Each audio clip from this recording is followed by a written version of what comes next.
Hello everyone. तो बच्चों, आज हम लोग फिर से मोशन चैप्टर के एक नए टॉपिक को स्टार्ट करने जा रहे हैं। अभी तक देखिए हमने डिस्टेंस और डिस्प्लेसमेंट के बारे में पढ़ा, स्पीड और वेलोसिटी के बारे में पढ़ा, हमने एक्सेलरेशन के बारे में पढ़ा और हमने देखा किस तरीके से ये सारे एक दूसरे से लिंक्ड हैं। यानी वेलोसिटी अगर टाइम के साथ चेंज हो रही तब एक्सेलरेशन होगा, यानी एक्सेलरेशन वेलोसिटी और टाइम के साथ लिंक्ड है। अगर डिस्प्लेसमेंट टाइम के साथ चेंज हो तब वेलोसिटी, यानी वेलोसिटी जो है वो डिस्प्लेसमेंट और टाइम के साथ लिंक्ड है। तो आज हम लोग एक बहुत अलग हट के टॉपिक करने जा रहे हैं। आज हम लोग बेसिकली ग्राफ बनाने जा रहे हैं। तो बच्चों, इससे पहले कि हम लोग ग्राफ बनाएं, मैं उम्मीद करता हूं कि आप लोगों ने अभी तक के जितने भी लेक्चर्स हैं उन्हें अच्छे से देखा है, समझा है, नोट्स बनाए हैं और अपनी तरफ से क्वेश्चंस भी प्रैक्टिस किए हैं। क्योंकि मैंने तो दो क्वेश्चन आपको हर टॉपिक से कराए हैं, लेकिन आपको ज्यादा क्वेश्चंस करने हैं और क्वेश्चंस भी हम लोग करेंगे अभी। लेकिन आज हम लोग पहले ग्राफ पढ़ते हैं। अच्छा बच्चों, मन में सवाल उठता है कि यार आखिर ग्राफ क्यों पढ़ रहे हैं। हमने देखा कि ऑब्जेक्ट का पोजीशन जब चेंज हो रहा है समय के साथ तब ऑब्जेक्ट मोशन में है। अब मोशन में है तब कुछ डिस्टेंस कवर कर रहा है, डिस्प्लेसमेंट कवर कर रहा है। फिर डिस्टेंस और डिस्प्लेसमेंट टाइम के साथ किस तरीके से चेंज हो रहा है उसके ऊपर डिपेंड करते हुए हमारा स्पीड और वेलोसिटी हमने डिफाइन कर दिया। फिर हमने देखा कि वेलोसिटी टाइम के साथ चेंज हो रही है, हमने डिस्प्लेसमेंट एक्सेलरेशन डिफाइन किया। आप नोटिस कीजिए कि वेलोसिटी पढ़ने के लिए हमें दो चीजों को नोटिस करना पड़ रहा है। एक डिस्प्लेसमेंट, यानी ऑब्जेक्ट का पोजीशन किस तरीके से चेंज हो रहा है और उस पोजीशन के चेंज के कॉरेस्पॉन्डिंग टाइम का क्या हालचाल है ना। यानी टाइम और डिस्प्लेसमेंट या टाइम और पोजीशन दोनों को हम लोग स्टडी कर रहे हैं, तब जाकर हम स्पीड और वेलोसिटी को देख पा रहे हैं। इसका मतलब यह हुआ कि जो पोजीशन है और जो टाइम है ये दोनों एक दूसरे के साथ कहीं ना कहीं जुड़े हुए हैं। तो हम एक ग्राफ बनाने जा रहे हैं जहां पर कि हम पोजीशन और टाइम को यूज करके और कुछ चीजों को स्टडी करेंगे। उस ग्राफ का नाम है पोजीशन टाइम ग्राफ। ठीक है, तो आज हम लोग ग्राफिकल रिप्रेजेंटेशन करेंगे बच्चों। मैं यहां पर लिख दे रहा हूं,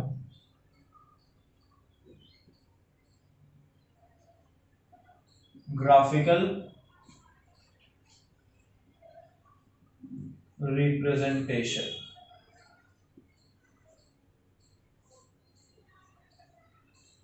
ठीक है, आज हम लोग ग्राफिकल रिप्रेजेंटेशन करने जा रहे हैं। अब देखिए, बेसिकली टाइम के साथ पोजीशन चेंज होता है, यानी टाइम और पोजीशन इन दोनों में एक रिलेशन बनाया जा सकता है। अच्छा, टाइम के साथ वेलोसिटी भी चेंज होती है, यानी टाइम और वेलोसिटी के बीच में भी एक रिलेशन बनाया जा सकता है। तो टाइम और पोजीशन के बीच में जब आप रिलेशन देख रहे हैं, ठीक है, टाइम और पोजीशन के बीच में जब हम लोग रिलेशन देख रहे हैं तब हम लोग जो ग्राफ स्टडी करेंगे उसे हम लोग पोजीशन टाइम ग्राफ कहते हैं। क्या कहते हैं बच्चों? Position time graph. Position time graph. अब समझिए, पोजीशन टाइम ग्राफ, पोजीशन को हम लोग एक्स सिंबल से रिप्रेजेंट करते हैं और टाइम को हम लोग टी सिंबल से रिप्रेजेंट करते हैं। तो ये जो पोजीशन टाइम ग्राफ है इसे हम लोग एक्सटी ग्राफ भी कहते हैं। ठीक है बच्चों, तो सबसे पहला टॉपिक हमारा आज का है पोजीशन टाइम ग्राफ। यानी हम यहां पर पोजीशन टाइम ग्राफ जब मैं कह रहा हूं, यानी मेरे कहने का मतलब है कि हम एक ऐसा ग्राफ बनाने जा रहे हैं जिसमें टाइम के साथ पोजीशन किस तरीके से चेंज हो रहा है इसको हम लोग नोट करेंगे। ठीक है, पोजीशन टाइम ग्राफ का मतलब है कि हम एक ऐसा ग्राफ बनाने जा रहे हैं जहां पर कि हम क्या स्टडी करेंगे, हम स्टडी करेंगे कि जैसे जैसे टाइम गुजरता है, टाइम के साथ साथ पोजीशन एक ऑब्जेक्ट का किस तरीके से चेंज हो रहा है। अब जाहिर सी बात है, अगर टाइम के साथ ऑब्जेक्ट का पोजीशन चेंज हो रहा है इसका मतलब ऑब्जेक्ट मोशन में है, और अगर टाइम के साथ पोजीशन नहीं चेंज हो रहा है यानी ऑब्जेक्ट रेस्ट पर है। इसका यह मतलब हुआ कि पोजीशन टाइम ग्राफ या तो एक ऑब्जेक्ट जो मोशन में है उसके लिए हम बना सकते हैं या फिर एक ऑब्जेक्ट जो रेस्ट पर है उसके लिए हम बना सकते हैं। तो देखिए, बेसिकली अगर एक ऑब्जेक्ट मोशन में है, अगर एक ऑब्जेक्ट मोशन में है तो मैं आपको बता दूं कि मोशन बेसिकली हमने स्टडी किया है कि मोशन दो टाइप्स के हैं। एक होता है हमारा यूनिफॉर्म मोशन और दूसरा क्या होता है बच्चों? Non uniform motion. ये पढ़ा है ना अभी तक? ठीक है, तो मैं फिर से आपको कह रहा हूं, ध्यान समझिए इस बात को कि हम लोग ग्राफिकल रिप्रेजेंटेशन करने जा रहे हैं। यानी हम लोग अब चीजों को जिस तरीके से हम लोग पहले डिफाइन कर रहे थे, फॉर्मूला बना रहे थे, और हम लोग देख रहे थे कि स्केलर क्वांटिटी के वेक्टर क्वांटिटी, वो हम लोग थ्योरेटिकली पढ़ रहे थे। अब हम लोग उन्हीं चीजों को अब ग्राफिकल रिप्रेजेंटेशन यानी ग्राफ के थ्रू पढ़ने जा रहे हैं। तो पहला जो ग्राफ हमारा वो है पोजीशन टाइम ग्राफ, यानी हम एक ऐसा ग्राफ बनाने जा रहे हैं जिसमें हम लोग क्या स्टडी करेंगे, हम लोग स्टडी करेंगे कि टाइम जैसे जैसे गुजरेगा उसके साथ साथ एक ऑब्जेक्ट का पोजीशन किस तरीके से चेंज होगा। तो भाई अगर पोजीशन चेंज होगा टाइम के साथ, दैट मीन्स कि ऑब्जेक्ट मोशन में है, और अगर ऑब्जेक्ट मोशन में है तो या तो वो यूनिफॉर्म मोशन में मूव करेगा या फिर नॉन यूनिफॉर्म मोशन में मूव करेगा। तो यूनिफॉर्म मोशन के लिए एक अलग से ग्राफ बनाना पड़ेगा हमें, यूनिफॉर्म मोशन के लिए पोजीशन टाइम ग्राफ अलग से बनाना पड़ेगा, और नॉन यूनिफॉर्म मोशन के लिए जो पोजीशन टाइम ग्राफ है वो अलग से बनाना पड़ेगा। अच्छा, इसके अलावा मोशन के अलावा जो ऑब्जेक्ट है वो हमारा रेस्ट पे भी हो सकता है, और कोई भी एक ऑब्जेक्ट अगर रेस्ट पर है, कोई भी एक ऑब्जेक्ट अगर रेस्ट पर है तो उस ऑब्जेक्ट को हम लोग स्टेशनरी ऑब्जेक्ट कहते हैं। क्या कहते हैं बच्चों? Stationary object. तो एक तो अगर ऑब्जेक्ट रेस्ट पर है यानी उसका पोजीशन नहीं चेंज हो रहा है, यानी अगर ऑब्जेक्ट स्टेशनरी ऑब्जेक्ट है तो उसके लिए हम लोग पोजीशन टाइम ग्राफ बनाएंगे। तो यानी कि तीन तरीके के पोजीशन टाइम ग्राफ हम लोग बनाने जा रहे हैं। पहला यूनिफॉर्म मोशन के लिए पोजीशन टाइम ग्राफ, दूसरा नॉन यूनिफॉर्म मोशन के लिए पोजीशन टाइम ग्राफ, और तीसरा स्टेशनरी ऑब्जेक्ट यानी जो ऑब्जेक्ट रेस्ट पर है उसके लिए पोजीशन टाइम ग्राफ। तो सबसे पहला जो पोजीशन टाइम ग्राफ मैं बनाने जा रहा हूं वो मेरा है यूनिफॉर्म मोशन का। किसका है बच्चों? यूनिफॉर्म मोशन का।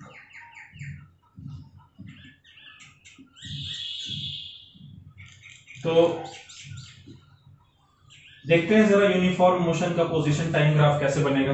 अब सबसे पहले तो हम लोगों को जानना पड़ेगा कि यूनिफॉर्म मोशन होता क्या है। तो देखो, हमने डिस्कस किया था, मैंने आपको बताया था कि किसी भी एक ऑब्जेक्ट का पोजीशन समय के साथ चेंज होता है तब वो मोशन में है, और अगर वो पोजीशन इक्वल चेंज हो रहा है, यानी कोई भी एक ऑब्जेक्ट अगर इक्वल इंटरवल ऑफ टाइम में इक्वल डिस्टेंस कवर करता है, if an object covers equal distance in equal interval of time, तो हम कहें कि वो ऑब्जेक्ट हमारा यूनिफॉर्म मोशन में है।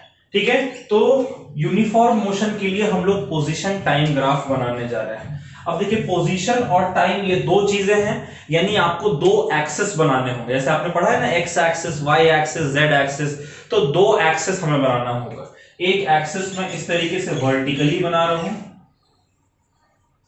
और एक एक्सेस मैं इस तरीके से हॉरिजॉन्टली बना रहा हूं। ठीक है, तो ये जो पॉइंट है ये हमारा ओरिजिन है, ये पॉइंट हमारा ओरिजिन, ओ सिंबल से रिप्रेजेंट कर रहा हूं मैं। ठीक है, ये ओ लिखा है मैंने, जीरो नहीं है, ओ है। अब देखिए, यहां पर दो एक्सेस बनाया है मैंने। ये जो एक्सेस है, इस एक्सेस को, जो लेटा हुआ एक्सेस है, इसे हम लोग हॉरिजॉन्टल एक्सेस कहते हैं, और ये जो खड़ा है, जो एक्सेस उठा हुआ है, इसे हम लोग वर्टिकल एक्सेस कहते हैं। तो ये हमारा हॉरिजॉन्टल एक्सेस है और ये हमारा वर्टिकल एक्सेस है। बच्चों, अगर आपके ग्राफ में टाइम है, अगर आपके ग्राफ में टाइम है, तो टाइम को हम हमेशा हॉरिजॉन्टल, इस लेटे हुए एक्सिस पे रिप्रेजेंट करते हैं। ये देखिए, मैंने टाइम को रिप्रेजेंट किया, एरो इधर शो करने का मतलब कि टाइम इधर बढ़ रहा है। ठीक है, अब टाइम के अलावा जो भी दूसरी चीज है उसे हम लोग वर्टिकल एक्सिस पे ड्रॉ करेंगे। तो यहां पर टाइम के अलावा दूसरी चीज क्या है? पोजीशन, और पोजीशन को हम लोग एक्स सिंबल से रिप्रेजेंट करते हैं, इसीलिए पोजीशन को मैंने यहां पर इस तरीके से वर्टिकल एक्सिस के ऊपर ड्रॉ किया है। अब देखिए, समझने वाली बात है कि हम लोग बहुत सारे तरीके के ग्राफ पढ़ेंगे आगे चल के, फ्यूचर में हम लोग पोजीशन टाइम ग्राफ पढ़ेंगे, हम लोग वेलोसिटी टाइम ग्राफ पढ़ेंगे, एक्सेलरेशन टाइम ग्राफ पढ़ेंगे, फोर्स टाइम ग्राफ पढ़ेंगे, ठीक है ना, एनर्जी टाइम ग्राफ पढ़ेंगे, यानी बहुत सारे तरीके के ग्राफ पढ़ेंगे। और अधिकतर ग्राफ में एक चीज हमारा कॉमन होगा, वो है टाइम। इसलिए हमने पहले से ही डिसाइड कर रखा है, बिल्कुल दिमाग में फिट कर दिया है कि भैया अगर ग्राफ में जो दो चीजें हैं उनमें से अगर एक टाइम हुआ तो टाइम को हम हमेशा हॉरिजॉन्टल एक्सिस के ऊपर रखें। ठीक है, अब देखिए, इस हॉरिजॉन्टल एक्सिस में मैं मार्किंग कर दे रहा हूं, 1 सेकेंड, 2 सेकेंड, 3 सेकेंड, 4 सेकेंड, चलिए ज्यादा नहीं करते, यहीं तक करते हैं। क्योंकि और भी ग्राफ हमें बनाना है। ये हमारा टाइम एक्सिस, ठीक है। और वैसे ही इसको भी मार्क कर दे रहे हैं 1 मीटर, ये पोजीशन है इसलिए metre, 1 metre, 2 metre, 3 metre, 4 metre. अब बच्चों यूनिफॉर्म मोशन यानी ऑब्जेक्ट इक्वल टाइम में इक्वल डिस्टेंस कवर करेगा। सपोज करो कि 0 टाइम पे ऑब्जेक्ट 0 पॉइंट पे प्रेजेंट है, यानी कि ओरिजिन पे प्रेजेंट है, ठीक है। अब 1 सेकेंड गुजरने के बाद अगर ऑब्जेक्ट 1 मीटर की दूरी तय कर लेता है, यानी 1 सेकेंड गुजरा तो ऑब्जेक्ट 1 मीटर की दूरी तय कर ली। इस ग्राफ पे अगर इस पॉइंट को आप मार्क करेंगे, ये पॉइंट आपको यहां पर मिलेगा कुछ, ठीक है। फिर 1 सेकेंड और गुजरेगा यानी 2 सेकेंड, तो वो 1 मीटर और दूरी तय कर लेगा, यानी कि 2 मीटर पहुंच गए, ये हमारा बन गया। फिर 1 सेकेंड और अगर गुजरता है तब ऑब्जेक्ट 1 मीटर और आगे बढ़कर 3 पे पहुंच जा रहा है, देखते जाइए आप। और फिर 1 सेकेंड और गुजरा तो जो ऑब्जेक्ट है वो 1 मीटर की दूरी और तय कर लेता है।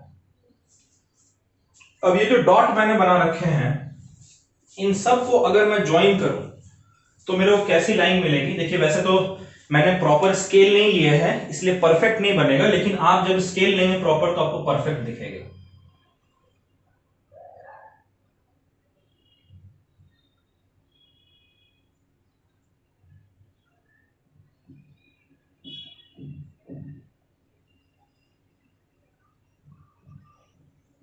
ये देखिए बच्चों, जब एक ऑब्जेक्ट इस तरीके से मूव करता है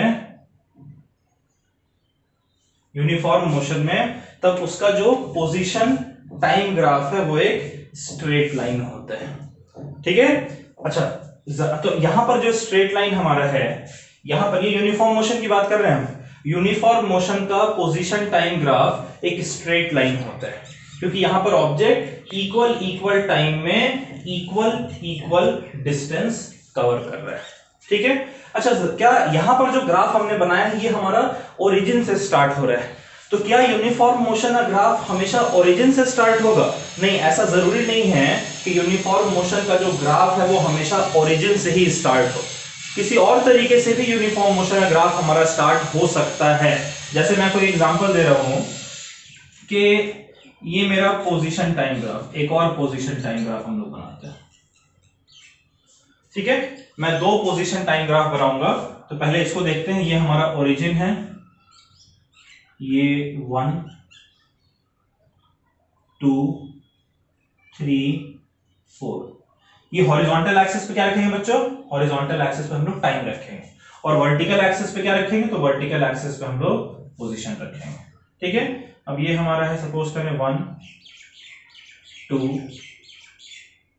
3 4 5, ठीक है। यहां पर मैंने आपको बोला था कि 0 टाइम पे ऑब्जेक्ट 0 पोजीशन पे था, लेकिन अब मैं कह रहा हूं कि 0 टाइम पे, जब टाइम हमारा 0 है तो ऑब्जेक्ट हमारा सपोज करो कि 2 यूनिट पे है, यानी यहां पर प्रेजेंट है ऑब्जेक्ट, ठीक है। और टाइम क्या हो रहा है? 0। फिर 1 सेकेंड गुजरने के बाद सपोज करो कि ऑब्जेक्ट आपका 1 मीटर का डिस्टेंस कवर करके 3 यूनिट पे पहुंच जाता है। फिर 1 सेकेंड का और डिस्टेंस कवर करके ऑब्जेक्ट सपोज करो कि 4 यूनिट पे पहुंच जाता है। फिर 1 सेकेंड के बाद ऑब्जेक्ट 1 मीटर की दूरी और कवर करके 5 यूनिट पे पहुंच जाता है। अब अगर जितने भी डॉट्स मुझे मिले, इन सारे के सारे डॉट्स को अगर मैं एक दूसरे के साथ ज्वाइन करूं तो हम देखते हैं जरा हमें किस तरीके की लाइन मिलती है। तो हम देख रहे हैं कि जब हम सारे डॉट्स को एक दूसरे के साथ ज्वाइन कर रहे हैं तो again we are getting a straight line, यानी यूनिफॉर्म मोशन में आपको दोनों केसेस में, चाहे ऑब्जेक्ट ओरिजिन से स्टार्ट करे या ओरिजिन से स्टार्ट ना करे, हर केस में हम देख रहे हैं कि ऑब्जेक्ट का जो पोजीशन टाइम ग्राफ है वो एक स्ट्रेट लाइन है, ठीक है। अच्छा, एक और तरीके का पोजीशन टाइम ग्राफ हम लोग बना सकते हैं यूनिफॉर्म मोशन के लिए, इसको भी आप लोग जरा समझ लें। ये हमारा कौन सा एक्सिस है बच्चों? हॉरिजॉन्टल एक्सिस है, इसलिए हम लोग टाइम लेंगे तो हम लोग इसे टाइम एक्सिस कहेंगे अब से, और ये हमारा पोजीशन एक्सिस, ठीक है। टाइम एक्सिस और पोजीशन एक्सिस, ये हमारा ओरिजिन, ये 1 2 3 4, ठीक है 5, और वैसे ही ये 1 2 3 4, ठीक है, ऐसा हमने कह दिया। अब सपोज करो कि जीरो टाइम पे ऑब्जेक्ट 4 मीटर पे प्रेजेंट था, ये हो गया। फिर 1 सेकेंड गुजरने के बाद ऑब्जेक्ट 4 से चलकर और 3 पे पहुंच जाता है, ठीक है। 1 सेकेंड के बाद ऑब्जेक्ट 4 से चल के कहां पहुंच जा रहा है, 3 पे पहुंच जा रहा है। फिर 2 सेकेंड के बाद, थोड़ा टेढ़ा हो गया, आप लोग अपनी कॉपी में बिल्कुल प्रॉपर स्केल से ड्रॉ करेंगे तो ज्यादा सही मिलेगा आपको। फिर 2 सेकेंड गुजरने के बाद ऑब्जेक्ट 1 मीटर और चलकर 4 से 3, 3 से 2 पहुंच जा रहा है। फिर 1 सेकेंड के बाद सपोज करो कि वो 1 मीटर पर पहुंच जा रहा है, और फिर 4 सेकेंड पहुंचना 1 से 0 पहुंच जा रहा है, यहां पहुंच जा रहा है। देखिए ये 0 है ना। अब अगर इन सारे लाइन को हम ज्वाइन करते हैं,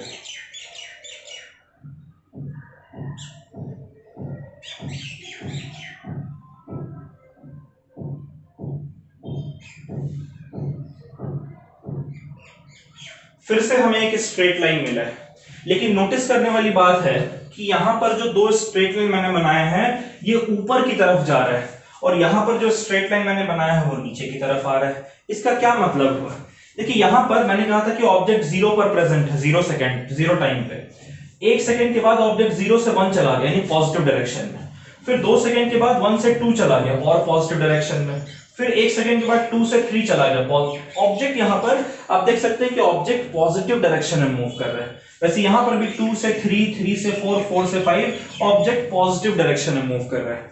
यानी ये दोनों केसेस जो हैं इसमें ग्राफ, पोजीशन टाइम ग्राफ आपका ऊपर की तरफ है। इसमें आप नोटिस कीजिए कि जब पोजीशन टाइम ग्राफ ऊपर की तरफ है यानी ऑब्जेक्ट पॉजिटिव डायरेक्शन में चल रहा है, ठीक है, यानी कि 1 से 2, 2 से 3, 3 से 4 ऐसे पॉजिटिव डायरेक्शन में चल रहा है। और यहां पर ऑब्जेक्ट 4 से 3, 3 से 2, 2 से 1, 1 से 0 यानी नेगेटिव डायरेक्शन की तरफ चल रहा है।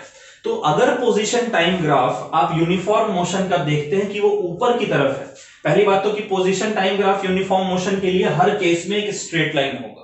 दूसरी बात, अगर वो स्ट्रेट लाइन ऊपर की तरफ है यानी ऑब्जेक्ट पॉजिटिव डायरेक्शन में मूव कर रहा है, और अगर वो स्ट्रेट लाइन नीचे की तरफ है यानी ऑब्जेक्ट नेगेटिव डायरेक्शन में मूव कर रहा है। ये यूनिफॉर्म मोशन का ग्राफ आप नोट कर लीजिए। फिर हम लोग स्टेशनरी ऑब्जेक्ट का ग्राफ बनाएंगे, पहले आप इसे नोट कर लें।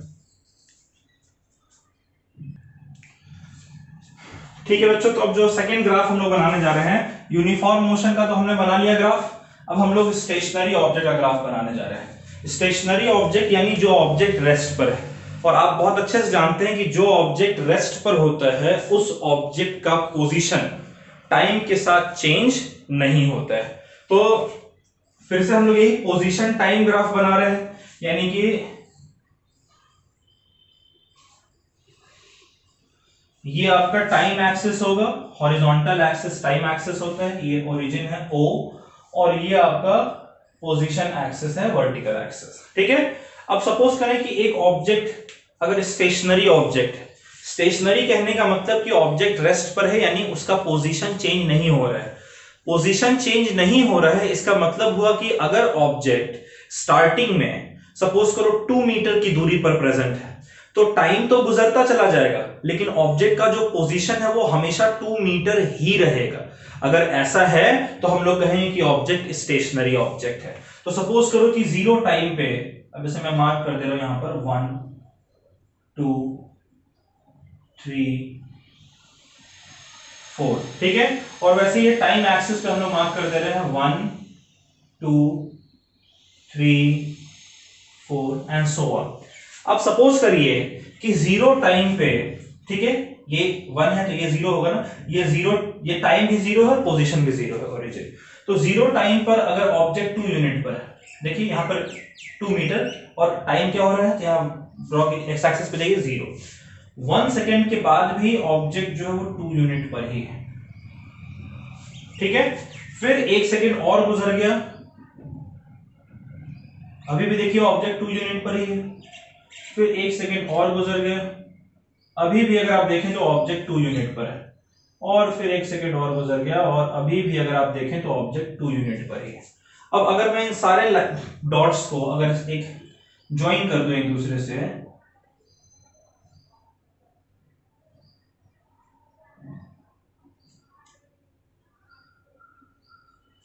तो अब देखिए मुझे क्या मिला, फिर से एक स्ट्रेट लाइन मिला है। लेकिन ये जो स्ट्रेट लाइन है और यूनिफॉर्म मोशन में जो स्ट्रेट लाइन मिला था, दोनों में डिफरेंस था। यहां पर जो स्ट्रेट लाइन है वो बिल्कुल हॉरिजॉन्टल है, यानी जो टाइम एक्सिस है इस टाइम एक्सिस के पैरेलल है ये। तो अगर कोई भी एक ऑब्जेक्ट स्टेशनरी यूनिफॉर्म मोशन में होता है तो भी एक स्ट्रेट लाइन मिलता है, स्टेशनरी ऑब्जेक्ट है तो भी एक स्ट्रेट लाइन मिलेगा।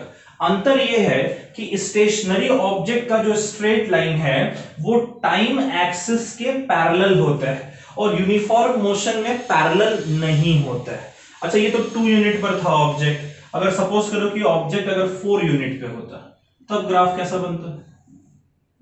ये आपका टाइम है और ये आपका पोजीशन, ये आपका 0 मतलब सॉरी ओरिजिन O 1 2 3 4 और यहां पे 1 unit 2 unit 3 unit 4 unit 5 unit. अब मैं कह रहा हूं ऑब्जेक्ट अगर 4 यूनिट पे है तो 0 टाइम पे 4 यूनिट, 1 सेकेंड के बाद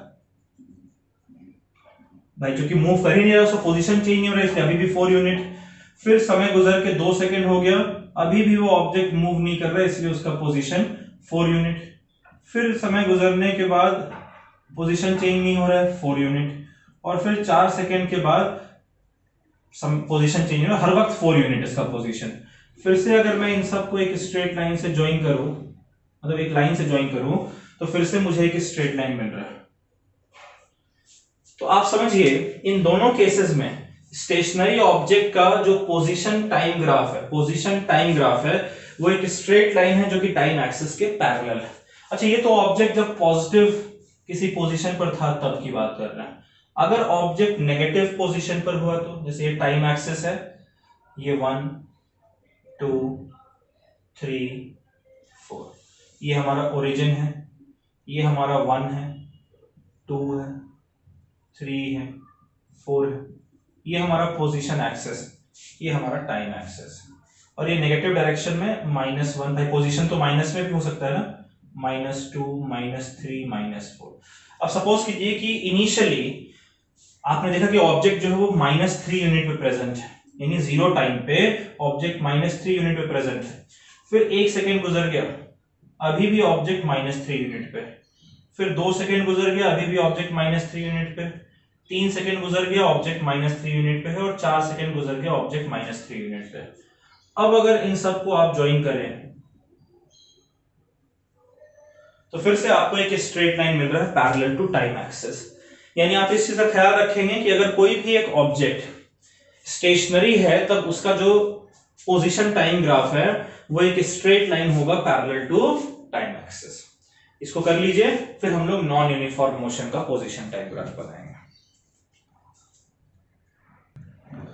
ठीक है बच्चों, तो हमारा जो अगला ग्राफ है अब वो है नॉन यूनिफॉर्म मोशन का। देखिए नॉन यूनिफॉर्म मोशन यूनिफॉर्म तो नहीं है, यानी यूनिफॉर्म मोशन का जैसा ग्राफ हमारा बना है नॉन यूनिफॉर्म मोशन का वैसा ग्राफ तो नहीं बनेगा। अच्छा, नॉन यूनिफॉर्म मोशन स्टेशनरी भी नहीं है, यानी जैसा स्टेशनरी का ग्राफ बना है वैसा भी नॉन यूनिफॉर्म का नहीं बनेगा। अब नोटिस कीजिए कि जितने भी स्ट्रेट लाइन बन सकते हैं वो सारा यूनिफॉर्म मोशन और स्टेशनरी ऑब्जेक्ट ने हथिया लिया है। तो यानी कि नॉन यूनिफॉर्म मोशन का चूंकि ग्राफ इन दोनों ग्राफ की तरह नहीं हो सकता है और इन दोनों ग्राफ में देखा गया स्ट्रेट लाइन, इसका मतलब नॉन यूनिफॉर्म मोशन का ग्राफ स्ट्रेट लाइन नहीं हो सकता है। तो स्ट्रेट लाइन के अलावा और कुछ भी हो, बस स्ट्रेट लाइन आपका नहीं होना चाहिए। ठीक है बच्चों, समझिए इस बात को, स्ट्रेट लाइन नहीं होना चाहिए, यही हम लोग ड्रॉ करने जा रहे हैं। तो कैसे ड्रॉ करेंगे इसको समझते हैं। देखिए फिर से मैं यही ड्रॉ कर रहा हूं, ये हमारा हो गया टाइम एक्सिस और ये हमारा हो गया पोजीशन एक्सिस। अब देखिए ये मेरा 1 second 2 second 3 second 4 second 5 second, और वैसे ही ये मैंने ड्रॉ कर दिया 1 metre 2 metre 3 metre, 4 metre, 5 metre. और अब अगर नॉन यूनिफॉर्म मोशन का ग्राफ हम करें, मैं कह रहा हूं कि स्ट्रेट लाइन अगर बनाए तो यूनिफॉर्म मोशन का हो जाएगा, पैरेलल टू टाइम एक्सिस बनाए तो स्टेशनरी का हो जाएगा, यानी स्ट्रेट लाइन तो नहीं बना सकते हैं। तो ये ग्राफ देखिए, ये नॉन यूनिफॉर्म मोशन का ग्राफ है। अच्छा, एक और ग्राफ मैं आपको बनाकर दिखा रहा हूं, वो भी आपका नॉन यूनिफॉर्म मोशन का ही ग्राफ होगा। ये पोजीशन है, ये टाइम है, ये ओरिजिन है, ठीक है, और ये हमारा 1 2 3 4 5, वैसे ये 1 2 3 4 5। अगर ऐसा ग्राफ भी हम लोग बनाएं तो भी ये नॉन यूनिफॉर्म मोशन का होगा। अगर मान लो ऐसा ग्राफ अगर हम बनाते हैं तो ये टाइम है, ओरिजिन 1 2 3 4 5, ये हमारा पोजीशन है 1 metre, 2 metre, 3 metre, 4 metre, 5 metre, 6 metre, ये हमारा पोजीशन है। अगर सपोज करो कि मैं ऐसा ग्राफ बनाऊं, ये भी नॉन यूनिफॉर्म मोशन का ग्राफ है, यानी स्ट्रेट लाइन के अलावा आप कैसा भी ग्राफ बना सकते हैं। क्यों नॉन यूनिफॉर्म मोशन का? देखिए 1 सेकंड में ये ऑब्जेक्ट 2 मीटर से भी ज्यादा डिस्टेंस कवर कर रहा है, फिर 1 सेकंड, अगले 1 सेकंड में ये देखो लगभग 1 मीटर के आसपास कवर कर रहा है डिस्टेंस, फिर इसके अगले 1 सेकंड में अब ये 1 मीटर से भी कम कर रहा है, फिर उसके अगले 1 सेकंड में अब ये और कम डिस्टेंस कवर कर रहा है।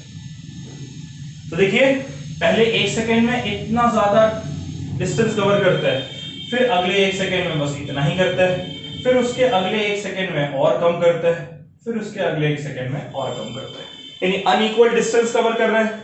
यहां पर देखिए पहले 1 सेकंड में बस इतना सा डिस्टेंस कवर कर रहा है, इतना सा बस, फिर इसके अगले 1 सेकंड में इतना सा कवर कर रहा है, थोड़ा सा ज्यादा बढ़ गया, फिर इसके अगले 1 सेकंड में अगर आप देखें तो थोड़ा सा और बढ़ गया, अगले 1 सेकंड में देखें और ज्यादा बढ़ गया, फिर अगले 1 सेकंड में देखें, देखिए इतना बढ़ गया, यानी यहां पर भी अनइक्वल डिस्टेंस कवर कर रहे हैं, तो ये नॉन यूनिफॉर्म मोशन का ग्राफ हुआ। यहां पर देखिए पहले 1 सेकंड में 1 से ज्यादा 1 मीटर ज्यादा कवर कर रहा है, फिर अगले 1 सेकंड में तो कम हो गया, फिर उसके अगले 1 सेकंड में अगर आप देखो तो और कम हो गया, फिर अगले 1 सेकंड में अगर आप देखें तो थोड़ा सा बढ़ा है, फिर उसके अगले 1 सेकंड में अगर आप देखें तो काफी बढ़ गया। यानी आप देख सकते हैं इस पूरे ग्राफ में, आप पॉज करके इसको ध्यान से देखिए कि टाइम इंटरवल तो इक्वल हमने डिवाइड किया है, लेकिन उससे कॉरेस्पॉन्डिंग जो डिस्टेंस ऑब्जेक्ट कवर कर रहा है वो अलग अलग है। ये जो एरो मैंने बनाया है, डबल साइडेड एरो, ये दिखा रहा है कि हर 1 सेकंड में कितना कितना डिस्टेंस कवर कर रहा है। देखिए यहां पर कम कर रहा है, यहां पर ज्यादा कर रहा है, यहां पर और ज्यादा कर रहा है। यहां पर अगर आप देखिए तो पहले इसने इतना किया, फिर कम हो गया, फिर और कम हो गया, फिर थोड़ा सा बढ़ा, फिर और ज्यादा बढ़ गया, यानी कि इक्वल डिस्टेंस नहीं कवर कर रहा है इक्वल इंटरवल ऑफ टाइम में। इसलिए ऐसा ग्राफ हमारा नॉन यूनिफॉर्म मोशन का ग्राफ होगा। ठीक है, इसको आप नोट करिए। अब मैं आपको बताऊं कि नॉन यूनिफॉर्म मोशन का ग्राफ कैसा नहीं बन सकता है। इन सारे केसेस में आप देखिए कि टाइम में हम आगे ही बढ़ रहे हैं, कभी पीछे नहीं जा रहे हैं। यहां पर भी देखिए टाइम हमारा ग्राफ के साथ साथ आगे बढ़ता चला जा रहा है, आगे बढ़ता चला जा रहा है। कभी भी ग्राफ में अगर टाइम पीछे की तरफ बढ़े वैसा ग्राफ हम लोग नहीं बना सकते। जैसा मैं आपको एग्जांपल दूंगा अभी, इसको आप पहले बनाएंगे। तो बच्चों नॉन यूनिफॉर्म मोशन ग्राफ हम कैसा नहीं बना सकते हैं। बना सकते तो मैंने अभी आपको दिखा दिया, नहीं बना सकते हैं। इसमें देखिए अगर पोजीशन टाइम ग्राफ आपका इस तरीके, अब इसमें मैं मार्किंग नहीं करूंगा, ये टाइम है और ये आपका पोजीशन है। अच्छा, ग्राफ अगर बच्चों आपका ऐसा बने, ऐसा ग्राफ नहीं बना सकते हैं। यानी आपको पहले तो ग्राफ आगे बढ़ रहा है, टाइम एक्सिस पे चले तो ग्राफ आगे बढ़ रहा है और फिर पीछे बढ़ना शुरू हो गया। तो यहां पर आप देखिए आप आगे की तरफ जा रहे हैं, पॉजिटिव डायरेक्शन में जा रहे हैं टाइम के। ये देखिए टाइम आपका देखिए बढ़ रहा है ना इस डायरेक्शन में। अब इसके बाद देखिए अब आप इधर जा रहे हैं, टाइम कम होता चला जा रहा है। क्या कभी ऐसा हो सकता है कि अभी फिलहाल 2 बज रहे हो और फिर आप थोड़ी देर के बाद देखो तो 1:30 बज गया, फिर 1 बज गया, फिर 12, फिर 11, टाइम पीछे की तरफ जा रहा है। क्या टाइम कभी पीछे की तरफ जा सकता है? नहीं जा सकता है, तो ऐसा ग्राफ आप नहीं बना सकते। इसी तरीके से कैसा भी ग्राफ आप देख लो, बस टाइम एक्सिस पे वो पीछे की तरफ नहीं बढ़ना चाहिए। ठीक है, कैसा भी ग्राफ हो, नॉन यूनिफॉर्म मोशन हो सकता है अगर स्ट्रेट लाइन नहीं है तो, बशर्ते टाइम एक्सिस में वो पीछे नहीं जाना चाहिए। ठीक है, ऐसे इसमें देखिए पीछे की तरफ जा रहा है, पहले टाइम आपका बढ़ रहा है, फिर टाइम आपका घट रहा है, तो ऐसे ग्राफ हम लोग नॉन यूनिफॉर्म मोशन के लिए नहीं बना सकते। क्लियर है बात? इसको भी आप नोट कर लीजिए और लिख लीजिए कि such graph are not permissible for non uniform motion. इसको कर लीजिए, फिर हम लोग कुछ नया चीज पढ़ते हैं। अच्छा बच्चों, अभी भी हम लोग इस पोजीशन टाइम ग्राफ पे ही टिके हुए हैं। अभी तक हमने पोजीशन टाइम ग्राफ में सिर्फ यही देखा कि भाई यूनिफॉर्म मोशन का ग्राफ कैसा बनेगा, position time graph, non uniform motion का कैसा बनेगा, स्टेशनरी ऑब्जेक्ट का कैसा बनेगा। अब हम लोग पोजीशन टाइम ग्राफ पे ना वेलोसिटी निकालने जा रहे हैं, मतलब निकालने नहीं जा रहे, पता करने जा रहे हैं कि वेलोसिटी किस तरीके की वैल्यू होगी इसकी। तो देखो आपने पढ़ा है कि वेलोसिटी एक वेक्टर क्वांटिटी है। वेलोसिटी क्या है? एक वेक्टर क्वांटिटी है, और चूंकि ये एक वेक्टर क्वांटिटी है इसलिए इसकी वैल्यू पॉजिटिव भी हो सकती है, इसकी वैल्यू नेगेटिव भी हो सकती है, और इसकी वैल्यू 0 भी हो सकती है।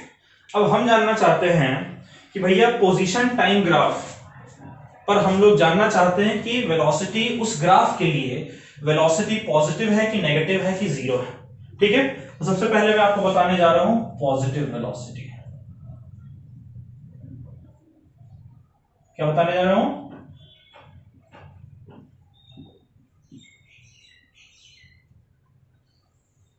Positive velocity.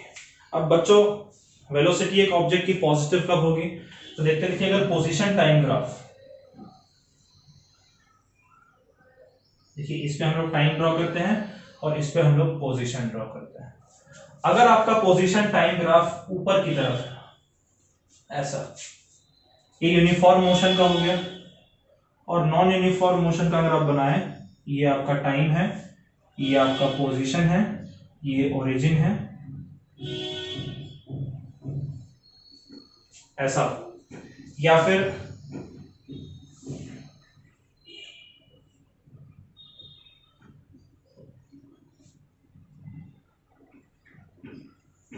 ऐसा। अब यहां पे आप लोग नोटिस करिए, इस केस में वेलोसिटी आपकी ग्रेटर देन 0, यानी वेलोसिटी पॉजिटिव। यहां पर भी वेलोसिटी आपकी ग्रेटर देन 0 होगी, वेलोसिटी पॉजिटिव होगी, और यहां पर भी वेलोसिटी आपकी ग्रेटर देन 0 है, यानी वेलोसिटी पॉजिटिव। आप बोलेंगे सर आप कैसे देख के बता दे रहे हो कि वेलोसिटी पॉजिटिव है कि नेगेटिव, मतलब पॉजिटिव है। यहां पर देखिए एक चीज आप हमेशा ख्याल रखिएगा, पोजीशन टाइम ग्राफ अगर ऊपर की तरफ उठा हुआ है, ठीक है, ऊपर की तरफ अगर उठ रहा है, नीचे की तरफ नहीं, ऊपर की तरफ अगर उठ रहा है, तो वेलोसिटी आपकी पॉजिटिव होगी। क्यों समझते हैं इस बात को? देखिए कोई भी दो टाइम हम ले लेते हैं, t1 और t2, ठीक है, कोई भी दो टाइम ले लीजिए, आप यहां पर भी ले लीजिए t1 और t2, और यहां पर भी आप ले लीजिए t1 और t2, ठीक है, दो टाइम हमने ले रखा है हर केस में। अब यहां पे t1 टाइम पे जो ऑब्जेक्ट का पोजीशन है, इनिशियल पोजीशन, उसको x1 कह दे रहे हैं, और t2 टाइम बाद के टाइम पे जो ऑब्जेक्ट का पोजीशन है, फाइनल पोजीशन, उसे हम x2 कहते रहे हैं। ठीक है, वैसे ही यहां पर ये इसका इनिशियल पोजीशन है x1 और ये इसका फाइनल पोजीशन है x2, और यहां पर भी ये इसका इनिशियल पोजीशन है x1 और ये इसका फाइनल पोजीशन है x2। यहां पर बच्चों आप देख के बताइए x1 और x2 दोनों में से किसकी वैल्यू ज्यादा है, कौन बड़ा है? x2 बड़ा है ना। देखिए ये जो ओरिजिन है इससे आप चलेंगे तो ये ज्यादा दूर है, यानी x2 बड़ा है, x2 is greater than x1, है ना, यही कंडीशन है ना। यहां पर भी देखिए x2 बड़ा है, यहां पर भी x2 आपका ग्रेटर है x1 से, और यहां पर भी x2 बड़ा है, x2 is greater than x1। अब x2 क्या है? आपका फाइनल पोजीशन, और x1 क्या है? Initial position. Final position, initial position. Final position बड़ा है इनिशियल पोजीशन से, तो मैंने आपको बताया था कि अगर फाइनल पोजीशन बड़ा होगा इनिशियल पोजीशन से तो उस केस में डिस्प्लेसमेंट आपकी पॉजिटिव होनी चाहिए। इन तीनों केसेस में फाइनल पोजीशन बड़ा है इनिशियल पोजीशन से, इसलिए इन तीनों केसेस में डिस्प्लेसमेंट पॉजिटिव है। और जब तीनों केसेस में डिस्प्लेसमेंट पॉजिटिव है तो मैंने आपको यह भी बताया था कि अगर डिस्प्लेसमेंट पॉजिटिव है तो वेलोसिटी भी पॉजिटिव होनी चाहिए। तो यहां पर मैंने क्या किया, इसीलिए वेलोसिटी तीनों केस में मैं आपको पॉजिटिव दिखा रहा हूं। हमने किया क्या है, हमने पोजीशन टाइम ग्राफ लिया और इस पे यूनिफॉर्म मोशन और नॉन यूनिफॉर्म मोशन का हमने ग्राफ बनाया ऊपर की तरफ उठता हुआ। और तीनों केसेस में हमने दो टाइम लिए हैं, t1 t2। t1 initial time है तीनों केस में, t2 फाइनल टाइम है तीनों केस में। और उस टाइम में कॉरेस्पॉन्डिंग हमने पोजीशन देख लिया और तीनों केस में हम देख रहे हैं कि फाइनल पोजीशन बड़ा है इनिशियल पोजीशन से, जो कि बताता है कि तीनों केस में डिस्प्लेसमेंट पॉजिटिव है। और हम ऑलरेडी जानते हैं कि अगर डिस्प्लेसमेंट पॉजिटिव है तीनों केसेस में, इसीलिए तीनों केसेस में वेलोसिटी भी पॉजिटिव है। यानी आप समझ गए, पॉजिटिव वेलोसिटी तब होगी जब आपका पोजीशन टाइम ग्राफ ऊपर की तरफ उठ रहा है। इसे आप नोट कर लीजिए पॉज करके। चलिए अब हमारा जो अगला केस हमें देखना है वो है नेगेटिव वेलोसिटी। देखिए हमने पॉजिटिव वेलोसिटी का देख लिया, अब हम जानना चाहते हैं कि पोजीशन टाइम ग्राफ हमारा कैसा होगा कि वेलोसिटी हमें नेगेटिव मिलेगी। तो देखिए अगर पोजीशन टाइम ग्राफ हमारा कुछ इस तरीके का होता है, ये हमारा पोजीशन है, ये हमारा टाइम है। अगर पोजीशन टाइम ग्राफ हमारा इस तरीके का होगा या फिर अगर हमारा पोजीशन टाइम ग्राफ जो है अगर इस तरीके का हुआ, ठीक है, और या फिर हमारा पोजीशन टाइम ग्राफ, एक और मैं बना दे रहा हूं, पोजीशन टाइम ग्राफ हमारा कुछ इस तरीके का हुआ, ये टाइम एक्सिस है और ये पोजीशन एक्सिस है, ओरिजिन ओरिजिन ओरिजिन। मैं कह रहा हूं इन तीनों केस में वेलोसिटी हमारी जीरो से कम है। जीरो से कम का मतलब कि वेलोसिटी हमारी नेगेटिव है। तो भाई आप बोलेंगे सर कैसे हम लोग कह सकते हैं कि इन तीनों केस में वेलोसिटी हमारी नेगेटिव है। देखिए एक चीज पहले तो आप नोटिस कर लीजिए, वेलोसिटी आपकी पॉजिटिव कब आती है, जब आपका ग्राफ ऊपर की तरफ बना हुआ होता है, और वेलोसिटी आपकी नेगेटिव कब आती है, जब ग्राफ आपका नीचे की तरफ आ रहा है। देखिए पहले पॉजिटिव में सब ऊपर की तरफ जा रहा था और नेगेटिव वाले केस में मैंने सब कुछ नीचे की तरफ ड्रॉ किया है। अगर आपका ग्राफ पोजीशन टाइम ग्राफ नीचे की तरफ मूव कर रहा है तो उस केस में आपकी जो वेलोसिटी है वो नेगेटिव होगी। क्यों, तो फिर से वही कर लेते हैं, दो टाइम ले लेते हैं t1 और t2। यहां पर भी हम ले लेते हैं दो टाइम t1 और t2 और यहां पर भी हम लोग ले लेते हैं दो टाइम t1 और t2।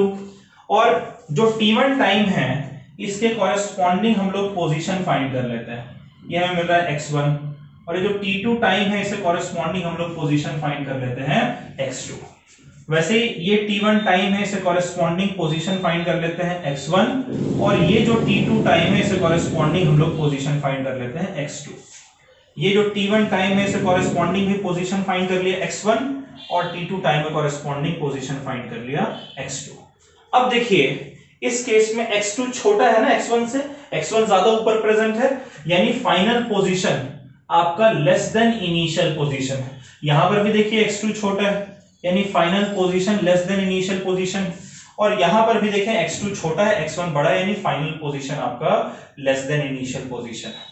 और हमने डिस्कस किया था कि अगर फाइनल पोजीशन इनिशियल पोजीशन से छोटा हुआ तो उस केस में डिस्प्लेसमेंट हमारा नेगेटिव होता है, यानी यहां पर फाइनल पोजीशन छोटा है इनिशियल पोजीशन से, डिस्प्लेसमेंट नेगेटिव। यहां पर फाइनल पोजीशन छोटा है इनिशियल पोजीशन से, डिस्प्लेसमेंट नेगेटिव। यहां पे भी फाइनल पोजीशन छोटा है इनिशियल पोजीशन से, डिस्प्लेसमेंट नेगेटिव।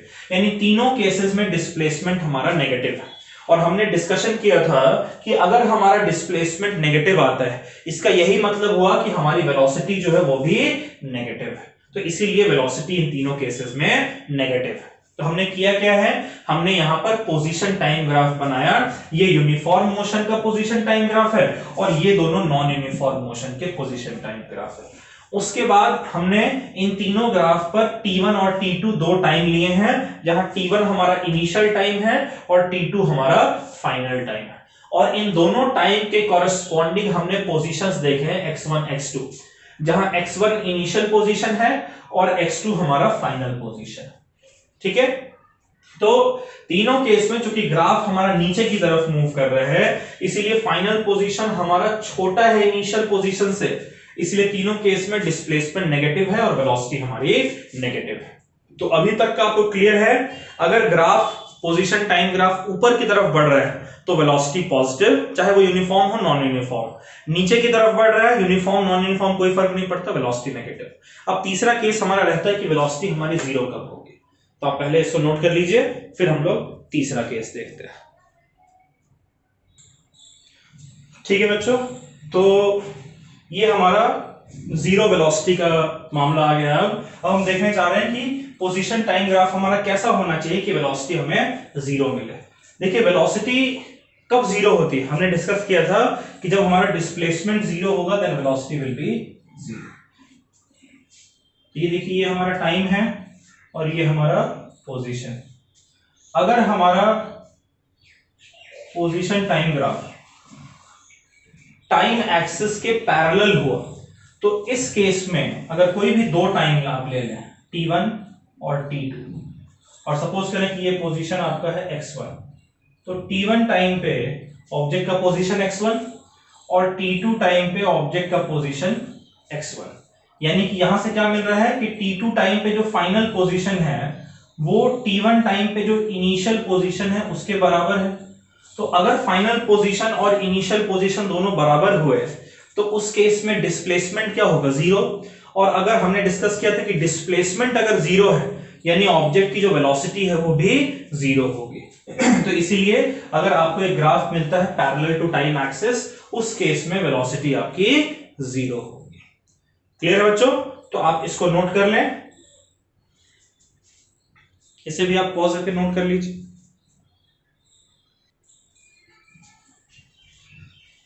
तो बच्चों हमने अभी तक पोजीशन टाइम ग्राफ पे uniform motion, non uniform motion, stationary object का ग्राफ देखा। उसके बाद फिर हमने देखा यूनिफॉर्म मोशन पे वेलोसिटी पॉजिटिव कब होती है, वेलोसिटी नेगेटिव कब होती है, वेलोसिटी जीरो कब होती है। अब एक और चीज हमें पोजीशन टाइम ग्राफ में करना है, वो अगले लेक्चर में करेंगे। वो अगला लेक्चर हमारा होगा जिसमें हम लोग सबसे पहले, अभी कुछ ग्राफ और पढ़ने बाकी है, एक ही लेक्चर में नहीं खत्म होगा, एक और लेक्चर चाहिए।